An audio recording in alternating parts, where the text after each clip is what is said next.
What's me too, Capital G here, talking about maximum prices, true Dracos in this video, and this entire fiasco that we have going on with the secret rares. And something is wrong with this booster pack, guys. I'm sure that you guys have heard about this situation by now, whether it's been on YouTube. Lithium and House of Champions both made videos about this. It's been posted all over Facebook. There's this video right here of Pro Play Games where they're opening 2 booster boxes in a video and they get 0 secret rares. And quite frankly, I played this game for a long time, like 15 years. I don't think I've ever seen anything quite like this, where people are opening up entire multiple boxes and getting no secret rares. Even if you go back all the way to the original Duel Monsters era, where we only had like 2 secret rares per booster box, you were still guaranteed to get at least one of the secret rares, whether it be the Hobby League one, the one that had 36 packs in it. You get the 36 secret rare, which would be like Imperial Order from Feral Servants, or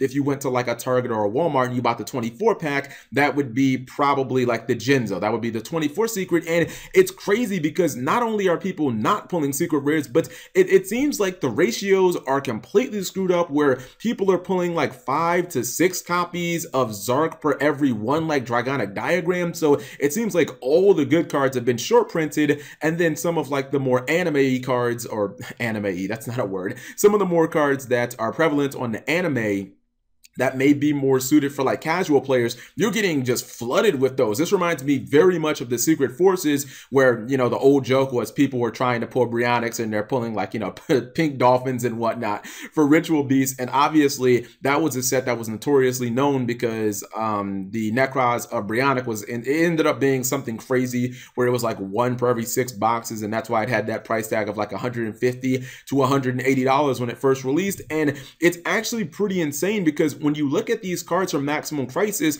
it looks like True Dracos could end up being the next Nekroz. And when I say that, I basically mean the next deck that is going to push towards that that $1,000 mark, to where this deck might cost you $800 to basically build the entire deck if you wanted to take it to a regional, if you wanted to take it to your nationals or your WCQ or something like that. And it's actually just really poor timing because we're now entering national season and this is when the deck comes out. I mean, it'd be one thing if this deck came out in the winter and maybe you could wait a couple of months for the prices to drop, but you're not really going to have any time if you want to go to your nationals or you want to get a couple of events, a couple of regionals to prepare for your nationals. You look at the prices of some of these cards, right? And correct me if I'm wrong, guys, but these are cards you're going to run pretty much 3 or 0 of. And if you're running True Dracos, I don't know anybody who's going to run 0 copies of the field spell that literally gets you, you know, any of the cards in the archetype. So you look at Dragonic Diagram, it's basically a $100 card. You look at Ash Blossom, everybody talks about how she negates basically, you know, 1,700 cards essentially. She's about an $80 card. And if you were just to buy 3 copies of this, I mean, you'd be spending, I'm going to round up a little bit here, but, you know, 300 for the field spells, and then another 240, or let's just say 250 for 3 copies of the Ash Blossom. You're looking at spending $550 on 6 cards out of a 40 card deck, and you're not even looking at, you know, Masterpiece or your extra deck or anything like that, your side deck. That's why I'm thinking this could actually be the next $1,000 deck. And the thing is, and the reason I'm making this video is because I think it would be kind of pointless for me to just, you know, hype up, or for me to kind of make this assumption based on these first release prices, because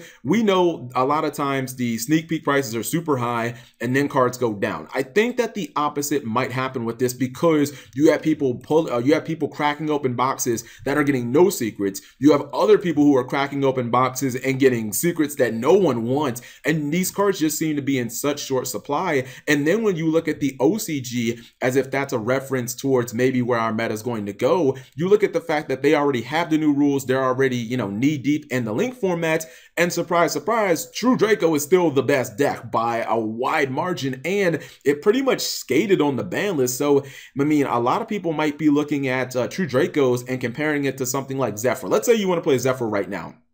You pick up your Zephyr deck, maybe you're playing Zephyr Infinity for Nationals or whatever. You already know that you're pretty much on like a 2-month timer where you're like, come on, Cap. You know, this is a really cool deck, but I know I only got 2 months to play it. After that, pendulums are basically ripped. But if you're looking to pick up True Dracos, you could probably play this deck for like a year. I mean, this deck is not going to get hit anytime soon. And even if we do get a new ban list, which at the earliest might be around Code of the Duelist, which would be around August or something, it's not like they're really going to go after the deck hard. I mean, even look at Zodiac. They had 1 card in the deck. So let's say they put Dragonic Diagram to like 2, it would clearly still be the best deck. So, you know, a lot of people are probably going to look at True Dracos and think, man, Cap, I could probably get a full year out of this deck. I'll definitely drop $1,000 if it means I get to play this deck for a year. So it's not like Konami is regularly known for dropping emergency ban lists. So I actually think, and this is the scary thing, I think that these cards could go up, especially as this news becomes more widespread.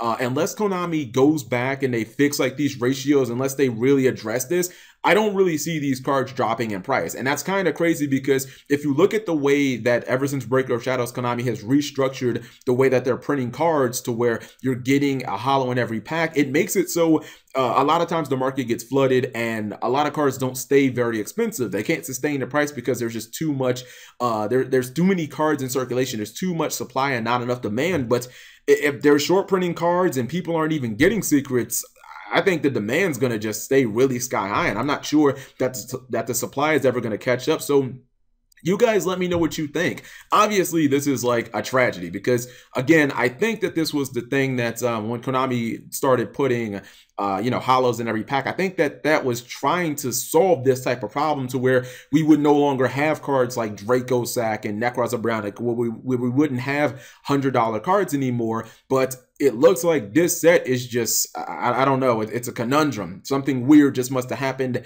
at like the printing presses or something. And unless Konami actually goes back and rectifies it, I think that we are going to have potentially another $1,000 deck. Because again, based on the prices right now, guys, if you're just picking up diagrams and ash blossoms, you're spending $550 just on those cards, let alone your extra deck, let alone your side deck, let alone the rest of the cards. You're dropping another $100 on 3 copies of Masterpiece. I think they run, actually, they probably don't run 3 copies of Master. It's probably like 2. So, you know, maybe that's like $60 or something like that. But anyways, I just want to know what everybody's thoughts are. And, you know, I was not planning on playing the game IRL for Maximum Crisis for this like period of time. But now, you know, after this, I'm definitely not. I was already reserved to not playing until Code of the Duelist came out where I could pick up Tricksters or Doki or something like that. But like, yeah, this will definitely push me away from wanting to go to a regional or anything like that, because I'm not trying to spend $1,000 on one Yu-Gi-Oh deck. So you guys let me know what you're thinking, and thank you guys for watching as always.